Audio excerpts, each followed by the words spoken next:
Trustees of the California State University. Ms. Kiss, will you please call the roll? Trustee Abrego. Trustee Carney. Trustee Day. Present. Trustee Eisen. Trustee Fagan. Trustee Farrar. Trustee Furstenberg. Trustee Fong. Trustee Garcia. Trustee Hinton. Trustee Kimbell. Lieutenant Governor Kunalakis. Trustee McRory. Trustee Melendez de Santana. Trustee Morales. Governor Newsom. Trustee Nyland. Trustee Norton. Speaker Rendon. Trustee Sebelius. Trustee Simon. Trustee Steinhauser. Trustee Taylor. Superintendent Thurman. Chancellor White. Here. Okay, we do have a quorum. Thank you, Ms. Kiss. This is the time in which the board hears from public speakers. At the last board meeting, I announced that, in fairness to all speakers who wish to speak, and to allow the committees and the board to hear from as many speakers as possible, while at the same time conducting the public business of their meetings within the time available, the public may address the full board during the plenary session on any non-agenda topic that is related to the university. The committee chairs and the board chair will continue to determine and announce reasonable limitations on the time for each speaker, and ceding, pooling, or yielding remaining time to other speakers will not be permitted. The totality of time allotted for public comment during today's plenary session will be 30 minutes. Speakers will have 1 minute each for their remarks. A buzzer will indicate when a speaker's time ends, and I ask that the speakers please yield the microphone so the next speaker may address the board. Ms. Kiss, will you please call the speakers? Thank you, Chairman Day. And when I call your name, please come up to any microphone in any order. William Blischke, Rocky Sanchez, Rich McGee, and Sergio Roldan.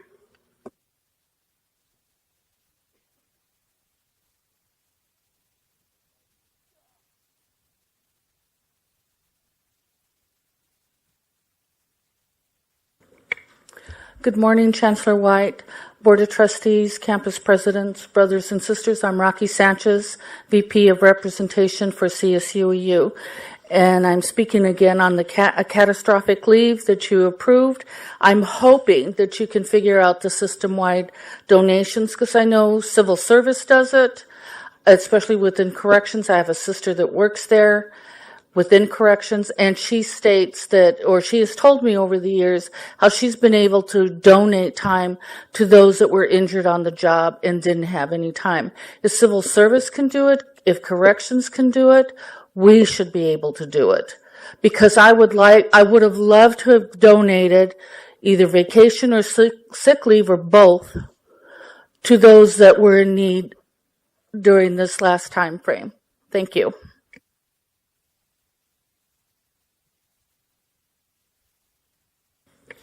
Good morning, Rich McGee, CSUEU Chair, Unit 9. 6 CSUEU Unit 9 employees from the Office of the Chancellor, 4 of whom remotely work at Sonoma State and 2 who work at Sacramento State, have been notified that as of September 3rd, they have to report back to work in this building. As a result, those 6 individuals, all permanent employees, are facing a very difficult and life-changing decision. Must they uproot their lives, give up their spouses' jobs and careers, abandon their children's friends and schools to accept this relocation to Long Beach, or will they be forced to leave the CSU by accepting what amounts to, in fact, a de facto layoff? President Sakaki, President Nelson, I ask that you value the work that these highly skilled and professional staff members perform for the CSU and find a way to somehow convert these employees into permanent positions back on your local campuses. The motto at Sac State is redefine the possible, do the unexpected. These employees are counting on both of you and this board to live up to that motto by allowing these employees and their families to remain a vital part of your campus community. Remember, redefine the possible, do the unexpected. Thank you. Sergio Roldan, decline. Thank you. Jessica Westbay, Neil Jacklin, Tessie Reese, Edgemond Jacobian. Thank you. I'm Jessica Westbay. I wanted to, again, hope that you guys in the May meeting discuss further about allowing catastrophic leave to be donated across campuses. I know that you guys, even as archaic sometimes as PeopleSoft is, can find a way to make that happen. The one thing that I was asked the most during the fires from presidents, union presidents at other campuses were, what can we do to help? We want to donate time, but that's not able to be done. So I hope that you guys will seriously consider that all of you will seriously consider allowing that to happen so that people from other campuses can donate time to those that have need. Thank you.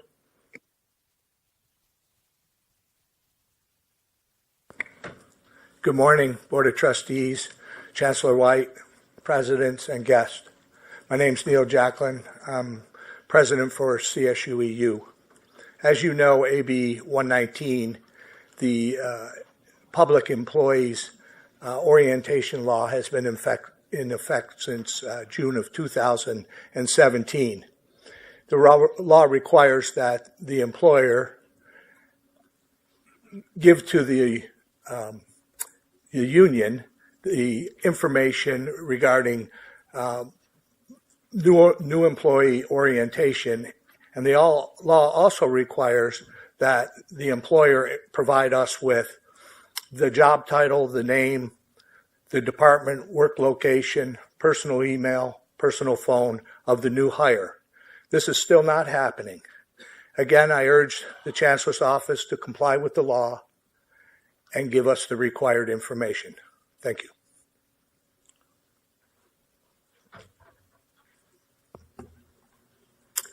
Okay, again, Tessie Reese, Edgemond Jacobian.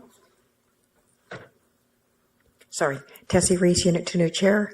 Just to echo again, I'm hopeful that we will find a way to be able to extend to the campuses the ability to donate for the catastrophic leave donation. I believe in the CSU, and I know that we'll be able to find a way. So I look forward to that, because unfortunately, disasters are going to keep occurring, and moving forward, this will be something good for all of us. So thank you, and I look forward to seeing that soon. Thank you. Next speakers, Kat Romo, Adela Gutierrez, Carlos Puerta, and Antoinette Sadler.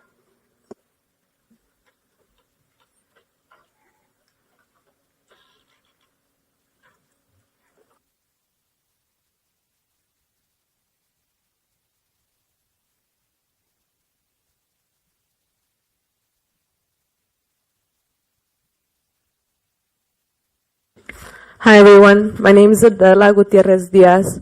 I am a fifth-year student at your Chico campus, and I am part of Students for Quality Education. I am here to remind all of you that you have a duty to your student population, and specifically to your underrepresented population of students. They are historically marginalized, and y'all need to pay attention to this. As part of our campaign, No Harm, Disarm, we not only ask for the disarming of campus police officers, but we also ask for the investment into your students of color, and specifically Black students. I want to list all the weapons that each campus police officer has under CSU contract. Now, I do want to emphasize that although these weapons are required under contract, each police department is different, and they still have more arms. So here it goes. There's an AR-15 rifle, and this is per police officer. 4 30-round AR magazines and magazine holders. A handgun. Ammunition. 3 handgun magazines and a magazine holder. Body armor. Ballistic helmet and visor. Tactical protective hard body armor. Taser and holster. Baton and baton ring. Aerosol pepper spray and holder. And then each department under contract also has ballistic shields, tactical breaching equipment, and then a shotgun at the police officer's discretion. This does not include those campuses that have K-9 units. Now think of how many... Ms. Gutierrez, if you could please conclude, your time's expired. I will not. Now think about how many police officers in this...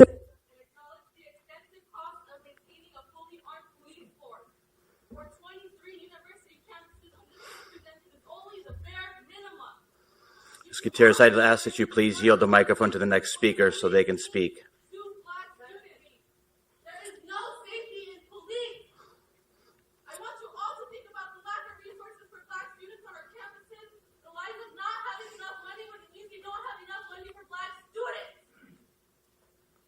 Ms. Gutierrez, I'd please ask that you yield the microphone so the next speaker can speak. Black students over police. Students know what students need. Police don't know what students need. Thank you for your time. Each speaker has 1 minute to speak. I am a current student at SFSU San Francisco State University. Just this past year, a white supremacist was enrolled in an Ahmed course and was openly posting about hating and killing Muslims and Arabs in a class full of Palestinian students and a Muslim professor who was already facing safety issues for being a Palestinian political activist. When students took action, which was done properly under time, place, and manner, the university instead protected the supremacist for fear of his safety, and action was being taken against the activists. Sexual assault victims on campus are being forced to endure non-effective administrative avenues such as Title IX, which takes forever, places responsibility on the survivor, and uses victims blaming tactics. When the university protects the perpetrators and there is a growing chain of assaults with no action, rather silence, this is an issue. Students who are seeking serious mental health services are turned away due to the waiting period and are being forced to be bounced back and forth around between institutions. It should be required that all UPD and all officers receive de-escalation and unconscious bias training, not just a certain percentage.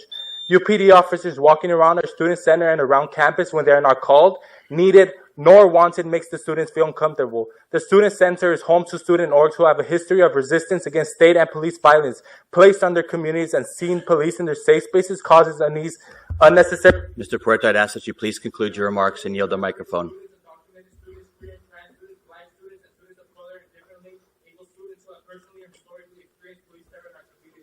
Students of color are constantly being silenced and told to pull back on action, just like right now.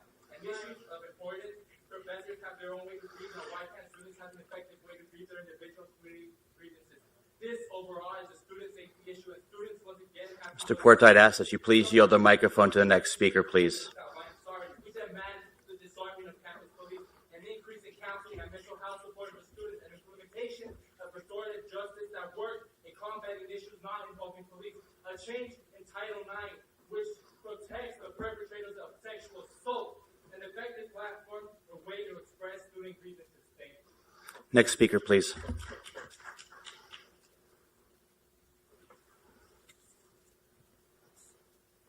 My name is Antoinette Sadler. I'm a member of SQE and a student at Cal State LA. I'm here to reiterate what my comrades said yesterday and today, but also to speak specifically to my campus. As you learned yesterday, SQE is launching a No Harm, Disarm campaign, which demands that the CSU disarm and defund the militarization of campus police and allocate that funding to alternative restorative justice programs such as better mental health counselors, more mental health counselors of color, more faculty, crisis teams, and Black student centers on every CSU campus.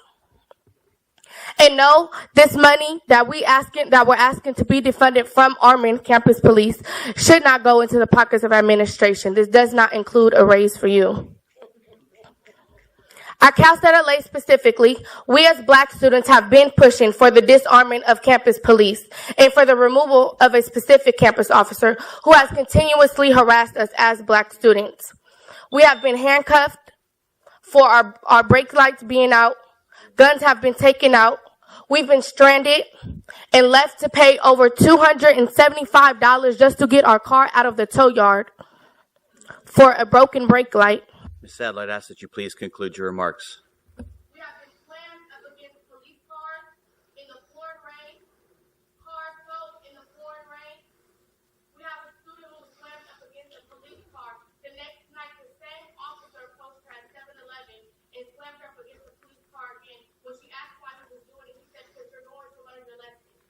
To me, that sounds like the same mind that the Ku Klux Klan used against Black people down south. You're going to learn your lesson. We have one Black female student who supposedly did not do a complete stop at a stop sign when pulled over. 3 campus police cars was following behind her. 3 campus police cars. This means over 3 campus police for one Black female student. We understand that you feel like you need armed campus police for extreme measures. So we face these same extreme measures every single day when we walk on campus. Ms. Sadler, I'd ask that you please conclude your remarks. I walk on campus, I fear every single time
Ms. Sadler, thank you very much for your comments. Your time has exceeded. I'm going to call the next speaker, please. So, Kat Romo, if you're here, you can speak next. We want to talk about defunding the militarization of campus police, $100,000 that you use to go into campus police and go into students. No, we're not going to do that. No. Ms. Sadler, you can also submit written remarks, and that can be shared with the board also.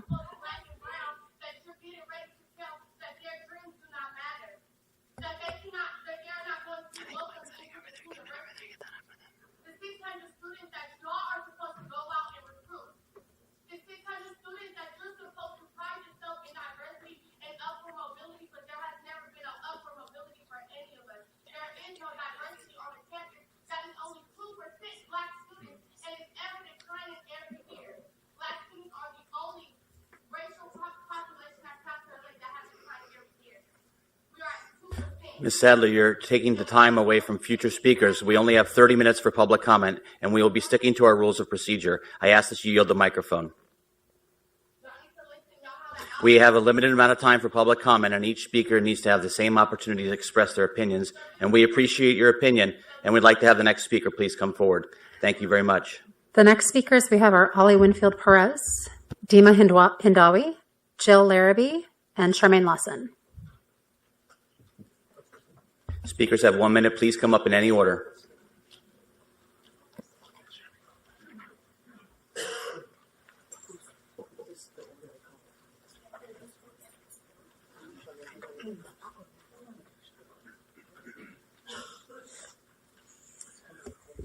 Oliver Winfield Perez isn't able to make it today, so I will be reading their statement.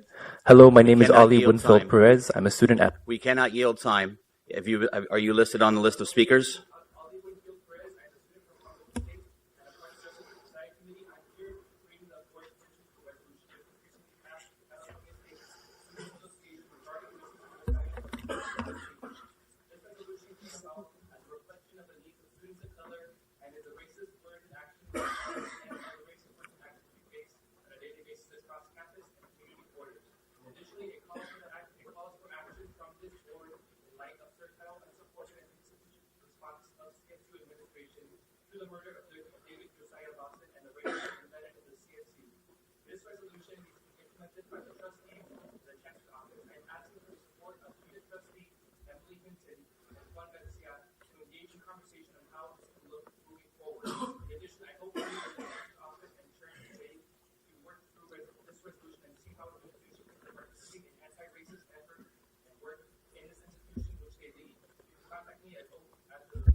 Sir, I'd ask that you please yield the microphone to the next speaker. Thank you. Next speaker, please. Each speaker has 1 minute.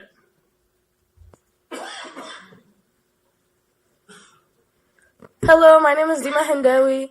I go to Humboldt State University. Thank you for meeting with us, and also thank you for replying to our email, but also there was some mistakes that y'all were saying. So, like, when you replied to the email, we told you our need for lighting. We told you what we needed, and some of the stuff was not addressed. It's nice that some lighting was addressed. You talked about stuff that happened in the past, also working on some things, but the bridge still does not have light, and you said 45 days after the date they might get the permit, which is around, we estimated to be April 8th, so I hope we have the lights because we've been patient, and that's why we need the lights.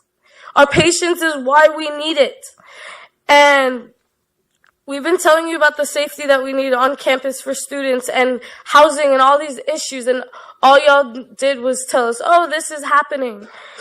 And it's controlled by Caltrans, but you can also push Caltrans for the lights. And also you mentioned that we don't need any more additional groups for safety on campuses. That was not recommended. But where is the safety for students of color on campuses?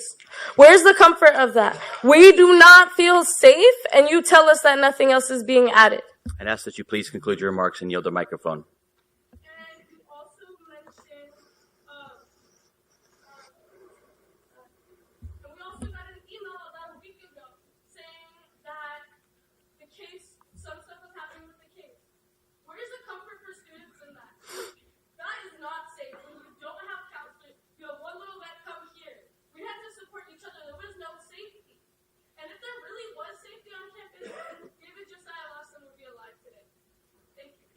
Next speaker, please.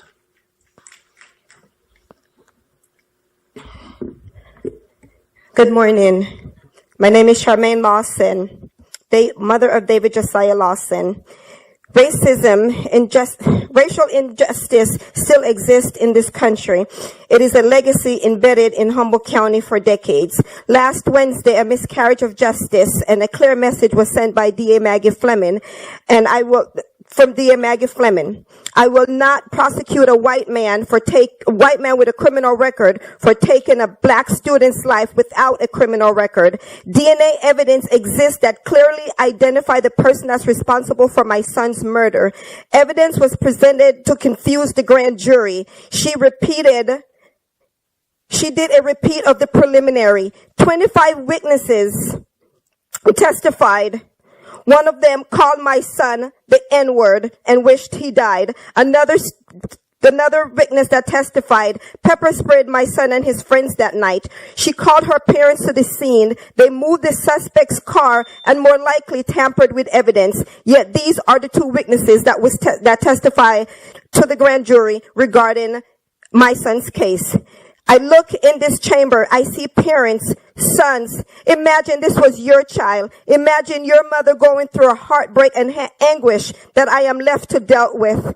We are assembling an outstanding team of professionals and law enforcement to meet with the Attorney General. This chamber have influences. It is time that you use it. It is time that you stand with me. We are looking for one, maybe two individuals from this board to attend.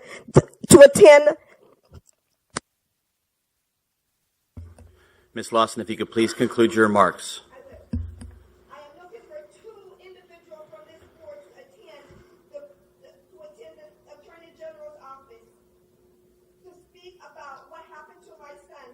Your presence brings weight. My family trusted you with my son. Do the right thing. My son was an outstanding young man with a bright future. Send a message to elected official D.A. Fleming. We will not tolerate white supremacists, hate, bias towards people of color, especially students. I look forward to hearing from you. This fight is long from being over. I will continue to fight for justice for my child. You will not silence me. I will not be silenced. Rest in power, my sweet baby boy. You are destined for greatness, and destined we will bring to Humboldt County. I need your help. Do not abandon my child. I need two boards to attend, to go with me and talk Parker. We need you. I need you. I need you to be there with me at the Attorney General's office. Your weight carries value. And if you abandon my child, you will abandon the others. It is not fair that these students have to go through the hell they go through. It is unfair. They work hard. We sacrifice as parents to send our children to school. You should not have to get a phone call at 5 o'clock that morning. I should not have to bury my child at 19 years old. And the person that's responsible for my child, my son's death, is still walking the street. How do you guys sleep at night? What would you do if you were me? What would you do? You would fight. You would fight with every fiber of your being. And if it was your mother would fight for you. Your mother would fight for you. Sons, I'm looking at men here. I'm looking at men. You have a mother. I don't have my son anymore. I don't have him anymore. What would your mother do? She would come and she would speak and she would be here every opportunity she gets. Ms. Lawson, as I indicated to you, I would be happy to join. I would be happy as an individual, Ms. Lawson, as I told you when we met at Humboldt State, I would be happy to join with you in requesting your meeting with the Attorney General. I truly appreciate your time. This board feels your grief, and especially the turn of events last week. And it is a very unfortunate and sad turn of events. And I will be with you to request your meeting with the Attorney General so that another level of law enforcement can review the actions of the district attorney as an individual trustee. I thank you for your time. I thank everyone for their time, for coming down and sharing your thoughts and concerns with this board. Next speaker, please.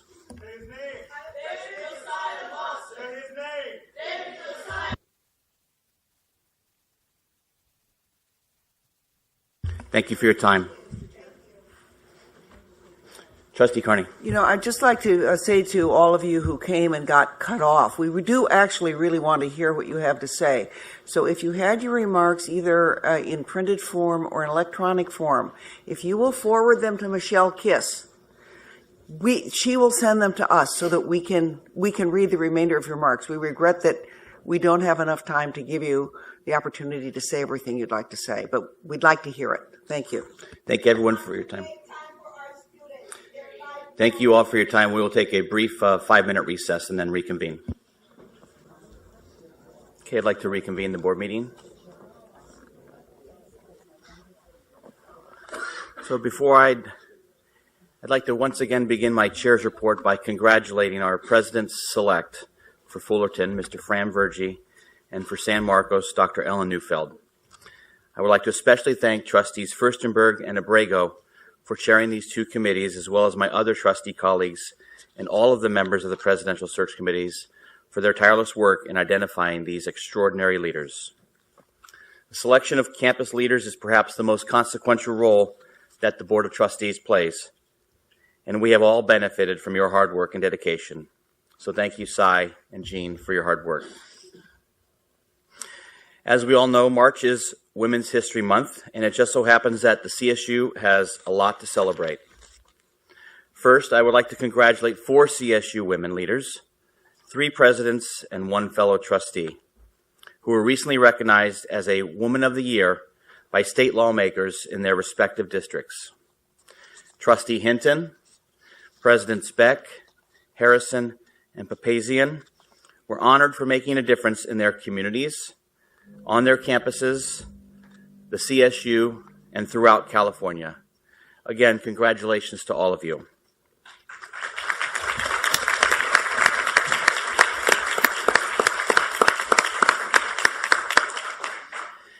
As we all know by now, more than half of our campuses are led by women. That's nearly double the national average.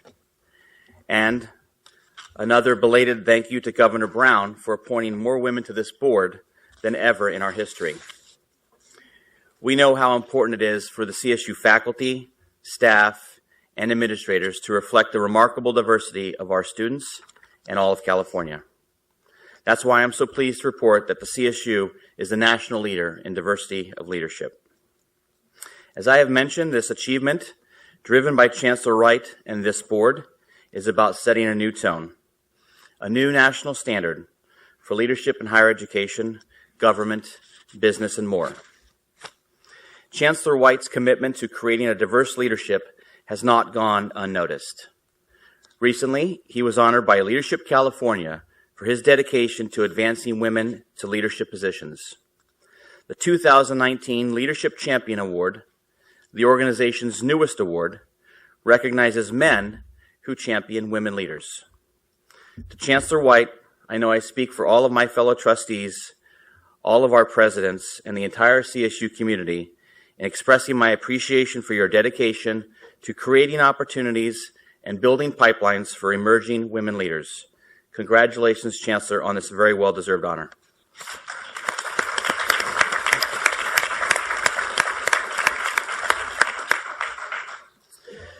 CSU was also recently recognized for opening doors for students, particularly women and underrepresented minorities, who traditionally have been discouraged from seeking careers in the STEM fields.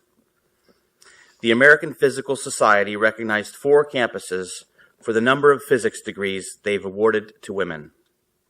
Among master's level institutions, Cal State Long Beach ranks highest in the nation for women earning physics degrees, with San Francisco, San Jose, and Fullerton in the top 20. Long Beach also ranks second in the nation for the number of physics degrees granted to underrepresented minorities. Congratulations to our colleagues at Long Beach, Fullerton, San Francisco, and San Jose.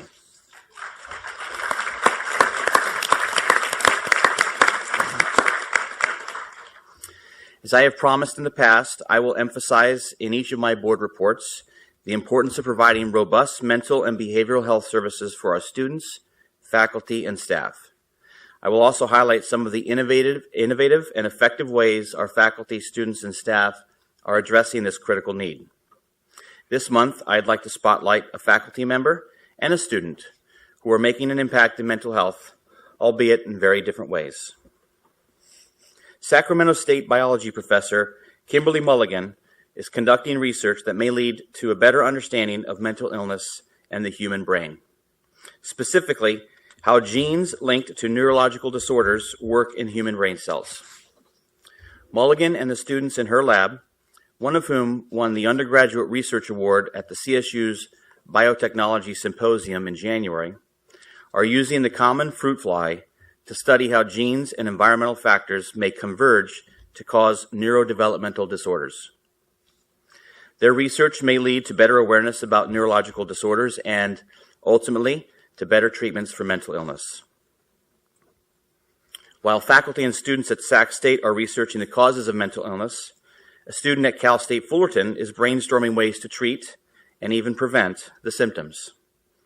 President Virgie recently introduced me to Asha Bhattacharya, serving as a resident advisor as part of CSU Fullerton's President's Scholars Program.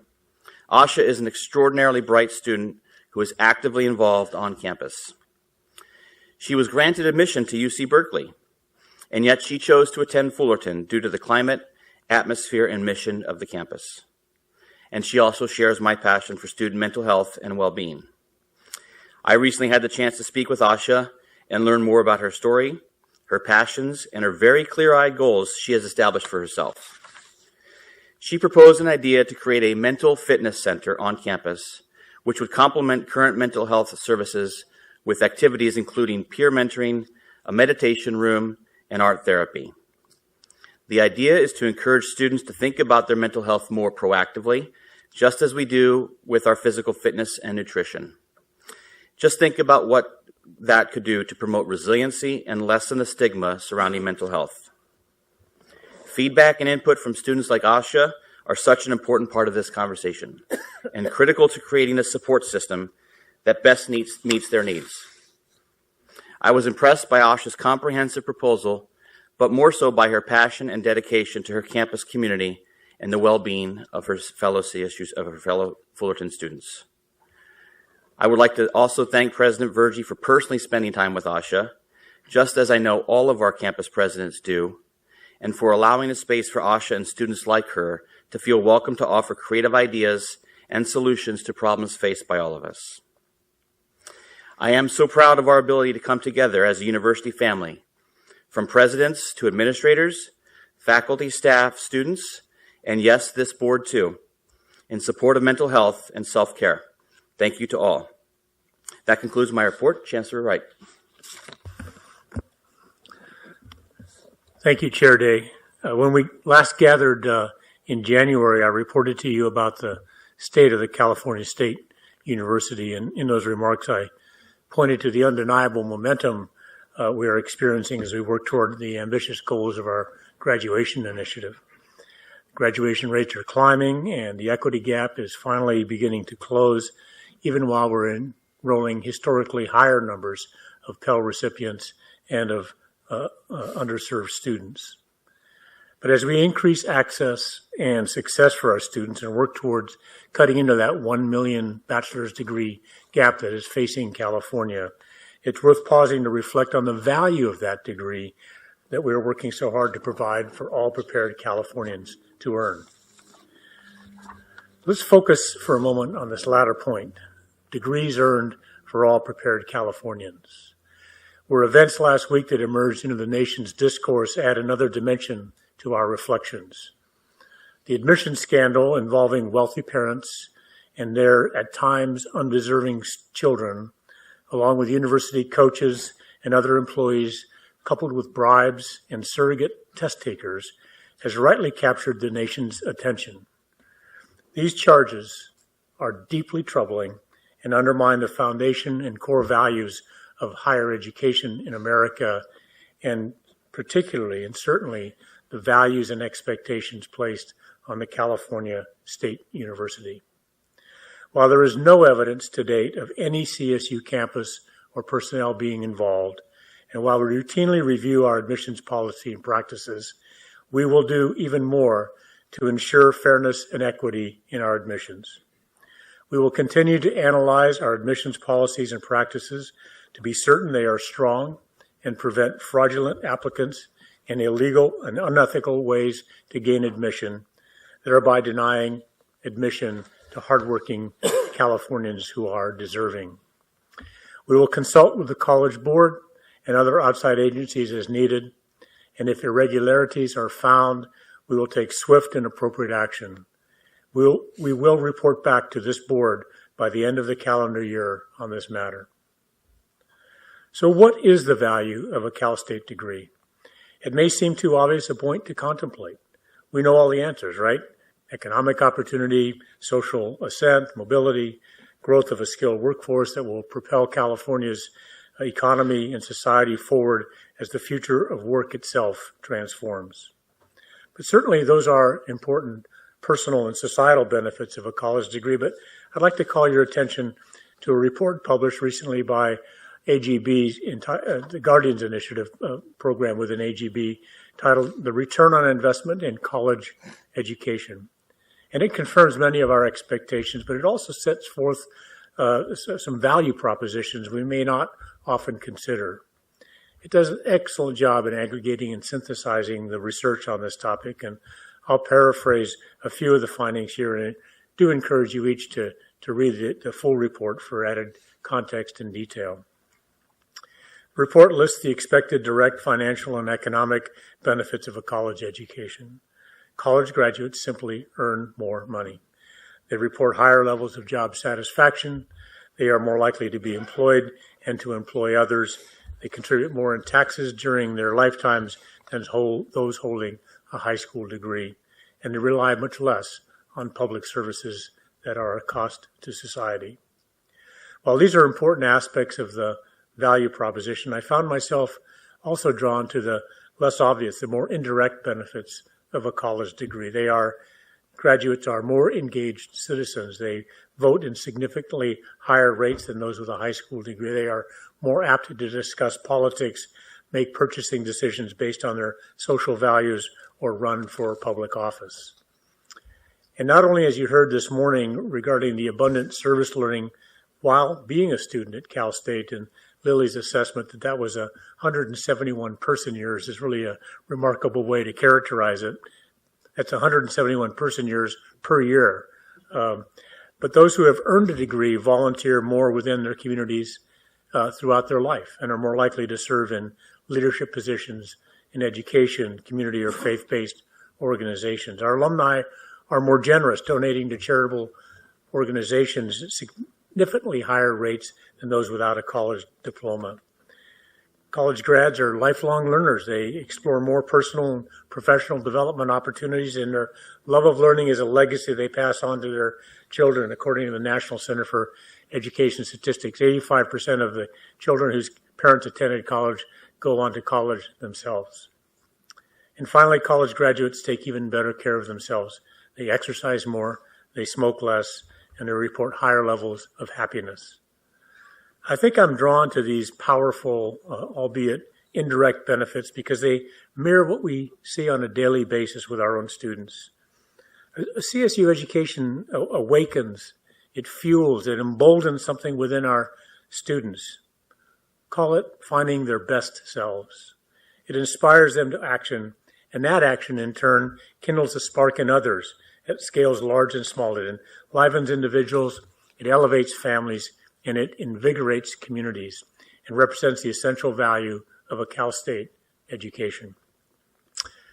Consider Emmanuel Morales, a senior chemistry major at the San Marcos campus. Emmanuel is a first-gen student in his third year as a STEM ambassador from the San Marcos Center for Research and Engagement in STEM Education. Twice each week, he and other San Marcos STEM students fan out to area middle schools, bringing design-based STEM-related activities to schools that would not otherwise be able to expose their students to such projects. Emmanuel's charges have built simple robots with toothbrushes and cell phone motors, created solar-powered vehicles from recycled materials, and assembled motors powered with conductive Play-Doh.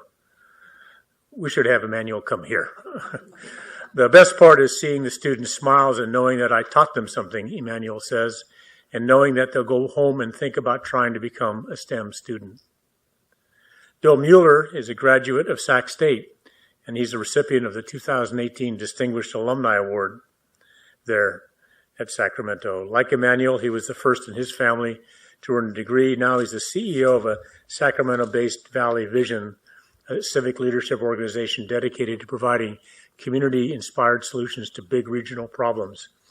Under Bill's leadership, Valley Vision has managed hundreds of programs that have driven transformative change in Northern California.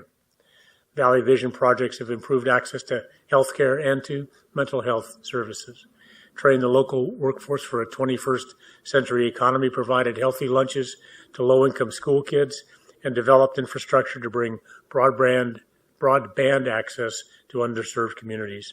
And this only scratches the surface of this organization's work. Bill says, and I quote, "Sacramento State changed my life. It helped me understand the world around me.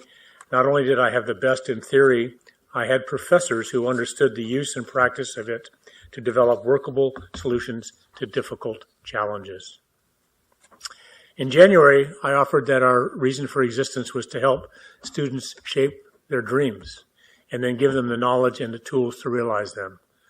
This AGB study and the stories I shared and the others we've heard during the course of our meeting today and yesterday illustrate the work of dream making is then carried forward by our students and alumni as they bring their vision, talents, and their best selves to their local communities, to California and beyond. And before I close, I want to acknowledge one more example of California State University's impact on its local communities. In October of 2017, and Trustee Eisen commented on this yesterday in passing as well, the Tubbs fire destroyed Camp Newman, a beloved camp near Santa Rosa that has served as a summer home to hundreds of thousands of Jewish children for more than 70 years. And mere hours after surveying the destruction, the camp staff arrived at a decision: the camp must continue. The immediate need was to find an alternative location so that the children would have a place to go that very summer. It took President Tom Cropper and his executive staff at the California State University Maritime Academy just 3 days to step up. And within 3 months of that time, and within 3 months of the fire, Camp Newman had its home away from home at Cal Maritime's beautiful seaside campus, and the magic of camp was restored for the kids. The camp will return to campus again this summer as it continues to develop its fire recovery plans. The camp's executive director, Ruben Arkulevich, described the partnership with Cal Maritime this way: "From the moment we stepped on the grounds, we felt a level of warmth and hospitality that I have very rarely experienced." And on February 27th, in recognition of this extraordinary commitment to community, the Jewish Community Relations Council presented President Cropper and his team with the organization's first ever Outstanding Community Partnership Award. So I thank President Cropper. He had to go back to campus because they have their WASC review going on. So he's not here today, but I want to thank Tom for so powerfully demonstrating that we are California's compassionate state university. Chairman Day, that concludes my report. Thank you, Chancellor. We'd now like to have the report of the CSU Academic Senate. Dr. Catherine Nelson. Thank you, Chair Day. Chancellor White, it is remarkable how closely the themes of our reports mirror each other, or at least some of them. Good morning, everyone. As usual, it's my pleasure to be here and to bring you all up to date on the activities of the Academic Senate CSU. The theme for the day: faculty and the curriculum, and some of the more 30,000-foot level themes that Chancellor White just raised. I'd like to talk to you about a couple of our resolutions. You have a summary of all of them. To guide ASCSU advocacy efforts during the 2019 legislative calendar, the first resolution I'd like to mention adopts provisional positions on bills currently under consideration in Sacramento. Our priorities include SB 14, the Higher Education Facilities Bond Act, which we support, SB 1660, introduced by Senator Pan, the Mental Health Counselors Ratio Bill, which we support, AB 829, introduced by Assemblymember Bloom, the CSU Doctorate of Occupational Therapy Programs, which we support, and AB 1460, introduced by Assemblymember Weber, the CSU graduation requirement of ethnic studies, which we oppose, and I'll talk about that more in just a second. Please note that in supporting SB 14 and SB 829, we are supporting board-sponsored legislation, and we are pleased to do so. I would be remiss, however, if I did not give you a sense of the in-depth discussion about AB 1460, about what to do, to paraphrase a senator colleague, when the body supports the intent of proposed legislation, but opposes the resulting legislative intrusion into areas such as curriculum, more appropriately left to campuses and faculty. Faculty control over the curriculum is a foundational principle for the Academic Senate CSU, as important to us as the First Amendment is to the ACLU. Again, to summarize Senator's comments, if we are ready to recommend that the CSU establish a graduation requirement in ethnic studies, let the ASCSU do it, not the state legislature. AB 1460 could open the door to any number of demands that the legislature might make for the inclusions of certain courses or material in the CSU curriculum. Purview over the curriculum, again, must remain with those hired for their expertise to develop and oversee it, the faculty. If that purview goes away, so do the innovation, creativity, and uniqueness central to the CSU curriculum, and indeed the advancement of knowledge in any academic discipline. The curriculum theme also remains strong in other resolutions we passed, including a resolution that supports the English and Math Council's requests to delay full implementation of Early Start until summer 2021. This resolution is part of our ongoing dialogue with our administrative colleagues about the guidance of the curriculum. We also passed resolutions about the misuse of faculty intellectual property by commercial websites such as Course Hero, and that commend Chancellor White for his actions to support student immigrants, and ask that the Chancellor's office track the impact of criminalization of immigration on students, faculty, and staff. We also approved a commendation for Dr. Joan Bissell for her more than 4 decades of service to the California State University system. We also considered a number of first reading resolutions where the curriculum theme remained strong. Perhaps of most interest are 2 resolutions in response to the report of the General Education Task Force that was just recently released. Each resolution would take the ASCSU in a different direction, but both are based on that same fundamental principle that faculty control the curriculum, and consequently that as the voice of the faculty in system-wide curricular matters, the ASCSU is the only body that should make recommendations, if any, for changes in CSU GE based on the report. The Senate will decide what direction to take at its May plenary. In the meantime, we are pleased to announce we're now accepting electronic feedback via a link on the ASCSU homepage. All feedback will be public, and if you want to take a look at it, Google Google the Academic Senate CSU. The homepage will pop up, and there's a tab that says Resolutions and Reports, and there's a link on that tab to the feedback. With regard to admissions requirements, we reviewed another first reading resolution that commends the process through which the Chancellor's Office Academic and Student Affairs team is engaged in consultation and data-driven policy development surrounding implementation of a 4th year of mathematics and quantitative reasoning for admission to the CSU.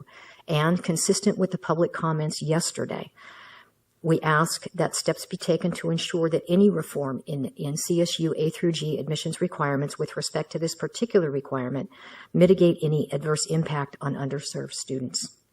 We also considered first reading resolutions that encourage the 2019-20 Executive Committee to schedule a complete session of unconscious bias training for the Senate, and that encourage the Chancellor's Office to create and approve a Harvard UC-style model open access policy that extends to all CSU employees, and that can be approved by the faculties of each campus university within the CSU. I'd like to close with a few observations about the meetings I've attended the last week and a half. Here I go paralleling Chancellor White. Last week, during his visit to the ASCSU, Chancellor White said, and again I paraphrase, he thinks that universities might be one of the remaining places where the open exchanges of ideas can take place in our contemporary times. At that same meeting, a colleague, in referring to the work they had done to help students cope with racist incidents on their campus, told the Chancellor they were tired from the effort that work takes because they had done it so many times. Chancellor White thanked my colleague and said, "Don't stop. The work needs to be done now more than ever." And then yesterday, Trustee Simon and several of the rest of you commented on the need to listen to the speakers during the public comment sessions about the dearth of African American students in the CSU and the impact a fourth year of quantitative reasoning might have on underserved students. Consider these comments and what they reflect: the open exchange of ideas, the hard work needed to end a challenge that still faces us, racism. Listen to perspectives you might not have heard before. These three things are some of the most important markers of a CSU education and characteristics that we all cherish and all work to bring to life every single day in the California State University. Faculty purview over the curriculum can help us get there. That way lies innovation. That way lies creativity. That way lies the necessity of an open exchange of ideas so crucial to the advancement of knowledge and teaching our students how to think critically. And yes, because of everything I just mentioned, that way lies the ongoing identification of challenges our society needs to meet head on, such as racism and sexism and all the rest. So the next time you hear a faculty member talk about faculty authority over the curriculum, and during this, the 50th anniversary of ethnic studies in the CSU and this Women's History Month, consider the values we are defending. Consider the values faculty are defending and how they contribute to our mutual endeavor we call the California State University. Thank you, Chair Day. That concludes my report. Thank you, Dr. Nelson. Now I'd like to hear the report of the CSSA. Mia Kajanis. Thanks, Chair Day, and good morning, everyone. As always, CSSA is thankful for the opportunity to speak and share some updates with all of you on behalf of our students. So our board has been hard at work, taking stances on bills and launching our yearly advocacy efforts. Next week, our student leaders from across the state will be joining our campus leadership in Washington, D.C. for Hill Day. And thank you to everyone in this room who has helped make that possible for our students to be a part of those meetings, where they will be paramount to our CSU advocacy in painting a picture of what it looks like to attend the CSU. Recently, our board of directors passed resolutions concerning undocumented student support, safety for students of color, and justice for Josiah, and CSU executive compensation. As you heard from student speakers yesterday, students are interested in AB 930, which ensures that executive compensation is not increased in the same year that tuition is. Our CSSA board's resolution asks that CSU leadership consider raises based on the merits of performance once the CSU has secured sustainable funding. Additionally, last week, CSSA hosted our 24th annual CHESS conference, which stands for the California Higher Education Student Summit, where hundreds of CSU students came to Sacramento for our advocacy conference paired with a lobby day. We distributed these piggy banks to legislators, and we have piggy banks for board members today. Just so you know, when you put a coin in them, the tail goes up, so I encourage you all to do so. Technically, our CHESS conference is actually older than I am, and it's been a long tradition of our students to come together with heart and spirit to advocate for the needs of our students for so many years. So I don't use the word spirit lightly, seeing as that we had a very contentious and highly anticipated campus spirit competition, of which Cal State East Bay were the victors. As you can see, our students are proud to be in the CSU and are ready to share our stories with heart. And it should be no surprise to any of you that college affordability is a conversation that requires plenty of heart and understanding, which we have made our priority this year. When dealing with the issues of affordability, no group is more familiar with the complexities, gaps, and problems with our current financial aid system than the recipients of this aid. We know a majority of our students receive aid and pay no tuition. However, those same students take out debt at higher rates, as well as suffer through homelessness and food insecurity. These should be signs to everyone that our financial aid system is currently not meeting the needs of our lowest income students. Our students' advocacy, led by myself and CSSA and our Fixed Financial Aid campaign, may have created some confusion within our institution, and I hope that my report can clarify and spark some partnership. So to begin, being a college student today is not what it was 10, 20, 30 years ago. The way I like to think of being a college student today is similar to the I Love Lucy chocolate factory episode. For those of you who aren't familiar with this episode, Lucy and Ethel biting off a little bit more than they can chew to get a job at a candy factory to make money and prove themselves. They end up fighting a losing battle with a conveyor belt of chocolates. Well, Lucy and Ethel manage just fine until the conveyor belt unanticipatedly speeds up out of their control. Lucy calls out to Ethel, I think we're I think we're fighting a losing game, as candies fall to the ground and they hide them in their caps. But for many of our students, myself included, college can feel like a battle against a conveyor belt, trying to keep ourselves ahead of the next candy that needs wrapping, in a seemingly never-ending stream. Unfortunately, we can't hide the candies under our caps. Candies for us come in the form of rent payments, midterms, car payments, employers we've committed time to, and family obligations. And as a Greek girl from the suburbs of Chicago, I can say that family obligations are real and bring many guilt trips if they are not met. So as you all heard yesterday, students feel that the conversation occurring in the Capitol regarding financial aid are urgent and require active engagement and advocacy.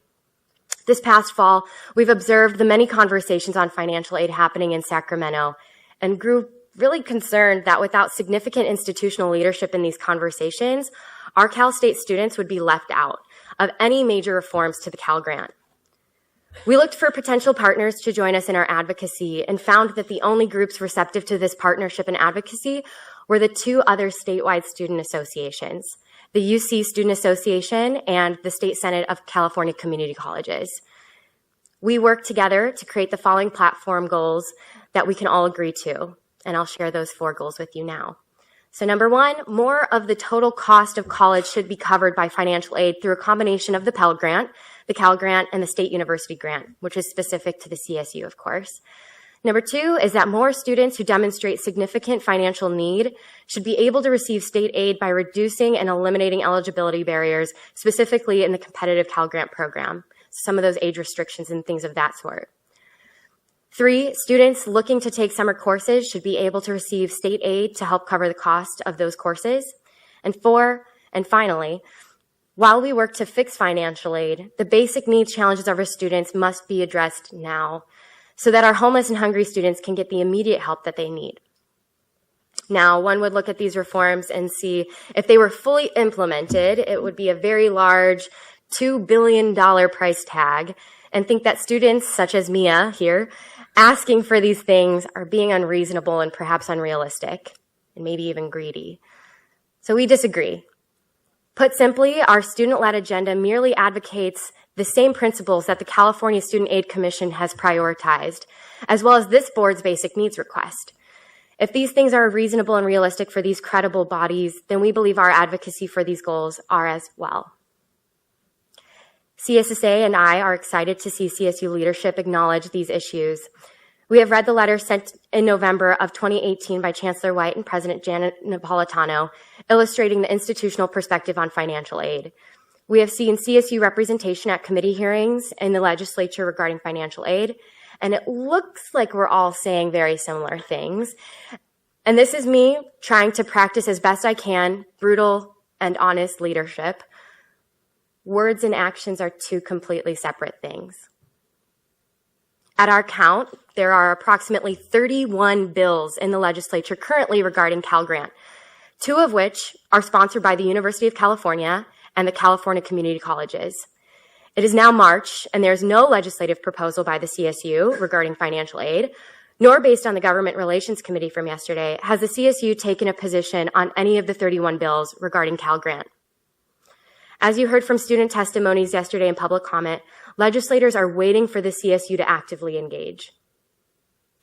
We, the students, are not experts on how advocacy works. We are not experts on the legislative process or how that works. I'm an entrepreneurship major, not poli-sci. However, what we, the students, and myself are experts on is our experience. And for the last decade, we have stood alongside the chancellor, his staff, our faculty, and all of you on this board and other stakeholders each year to do CSU budget advocacy. We have participated in every meeting and briefing, an event we have been invited to in hopes of convincing our state leaders to do a very specific thing, invest more into the CSU. And we have jointly created campaigns with you all, like Choose CSU, Stand with CSU, and Made in the CSU. We have seen what it looks like when our institution truly advocates for something. And this year, this is not the case. We have not seen the proactive partnership of the institution towards us, the students, that we have celebrated in the past. And frankly, we don't quite understand why addressing students' financial hardships is where the line is drawn in partnered advocacy. I know this is no quick fix, and hope that we all can lean into the conversation rather than mark this unmet need as merely just pending. To end with some optimism, I envision a day where I look back on the CSU as an alum to see campus food pantries created by student government associations lose foot traffic and become obsolete. The day where the future CSSA president, who occupies this role, can have healthy discourse regarding academic policies and not about student vitality and partnership. Financial aid reform is where the wind is blowing. It is where the tides are pulling. It is where the conveyor belt is taking our institution. Now it's time for us to wrap the candies. I do believe that all of you here today care about this issue of financial aid. I know that out of everyone in this state, we are the ones to make this happen together. I ask for your partnership in helping us fix financial aid and putting some money in the piggy bank for our students. Thank you, Chair Day. Thank you, Mia, for another wonderful and excellent report. Today's a day for me to go off script, so I'll go off script again and just let you know that I'm confident that this board will be with you addressing your number one need. And we appreciate your past support of this board's priorities, and we'll continue to work with you and stand with you on financial aid. I will just say that you don't want to hashtag FFA, because then the future farmers of America are going to get confused. But fixed financial aid is a great motto. So thank you for your report. And I think your entrepreneurship degree will help you well in Sacramento. Don't discount that. The report of the CSU Alumni Council will be heard in May. So it is now time for the board to consider the items listed on today's consent agenda. All of the committee items requiring full board approval are listed. Does any trustee wish to remove any item for separate discussion? Seeing none, may I have a motion to approve all of the items listed on the consent agenda? I have a motion. Is there a second? Second. I have a second. Is there any further discussion? Preempting Trustee Norton, I will note you as an abstention on one item to be consistent. All those in favor, please say aye. Aye. Aye. Any opposed? And noting Trustee Norton's abstention on his degree. Congratulations again.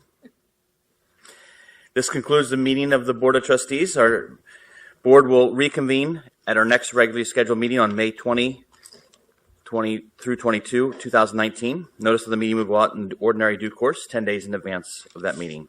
Thank you all for your time. Of the Chancellor's live